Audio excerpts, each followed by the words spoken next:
Sabi ng lolo ko nauna yung itlog sa manok, pero sabi ng lola ko manok raw yung nauna kaysa sa itlog. Di ko rin alam, basta ang alam ko ngayon ang Lakers nasa punto na ng pagiging champion contender mula nang makuha nila sa trade itong si Luka. At di lang ako nagsabi niyan mga pare ko dahil galing yan mismo sa mga NBA insider at analyst. Mula nga nang pumasok itong si Luka, tumaas yung naging offensive depth ng mga to sa Western Conference.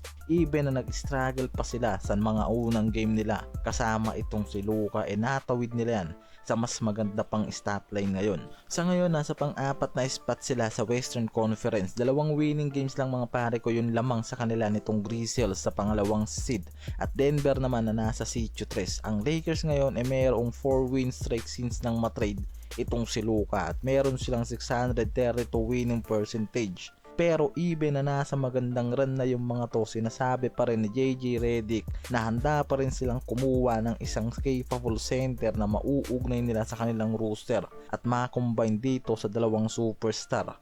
Na kung iisipin nga natin mga pare ko, yung plano talaga ngayon nitong Lakers makakuha ng mas maliwanag pa na kampanya para makapasok sa playoffs ngayong season. At kung siswertehin nga yung mga to, paniguradong yung pinaka main target nila makukuha nila sa pagpasok ng finals. And syempre hindi na tayo lalayo, yung championship title mga pare ko yung isa sa siguradong tinatarget ngayon nitong LA Lakers. Dahil nga nabigo sila na makuha yung sentro na si Mark Williams sa Hornets at itong si Alex Len naman talagang bagsak yung average points na ginawa, lalo na yung defensive skill nito talaga nga naman na malaki yung kakulangan para dito at hindi na satisfied itong buong LA Lakers sa naging performance nitong si Alex Len.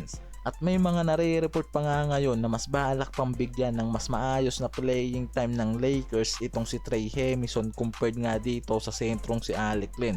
Hindi isang reserve center ang balak ng mga to na kuhanin dahil una pa lang itong si JJ Redick balak na talagang kumuha ng isang veteranong sentro na magdodomina sa kanila pagdating sa front court. Yan yung nakikita nilang paraan para mas lumakas pa yung defensive stats nila sa season na to.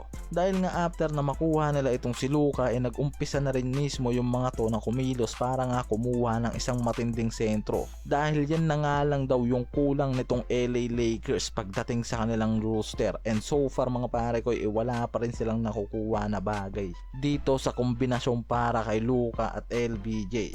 Ngayon na rin mismo mga pare ko nag-uumpisa na itong Lakers na ituloy yung naputol nilang plano after nitong si Mark Williams dahil nga ngayon itong star center ng Minnesota yung minamata ngayon ng Lakers. Sigurado akong kilala nyo to mga pare ko na si Naz Reid.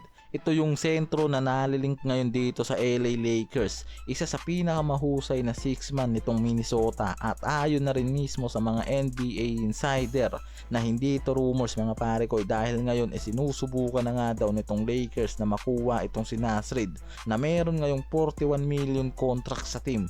Ayon mismo sa mga NBA insider na itong si Naz Reid yung isa sa may pinakamagandang option ngayon para sa Lakers kumpara sa nauugnay sa kanilang si Miles Turner ng Indiana Pacers dahil nga masyadong limitado na yung option nitong Lakers para makakuha ng isang center sa kanilang free agent. Pero hindi rin naman ganun kadali tulad ng iniisip natin yung trade na to mga pare ko na makuha agad nila sa isang trade itong si Naz Reid. Lalo't may problema na nga rin itong Lakers pagdating sa salary cap. Yan yung isa sa magiging barrier nga para makakuha ng isang sentro itong Lakers ngayong season. Lalo ngayon na itong si Naz Reid sa Minnesota itinanggihan yung pagiging player option niya na dahilan kung bakit mas tumataas pa ngayon yung value ng sentro na to sa team ng Minnesota. Kaya paniguradong mahihirapan nga ang Lakers na tapatan yung salary cap kaugnay itong si Naz Reid dahil sa financial challenges ng parehong team na to. Kaya yung mga NBA insider nakikita na meron ding malaking butas ang Lakers para hindi makuha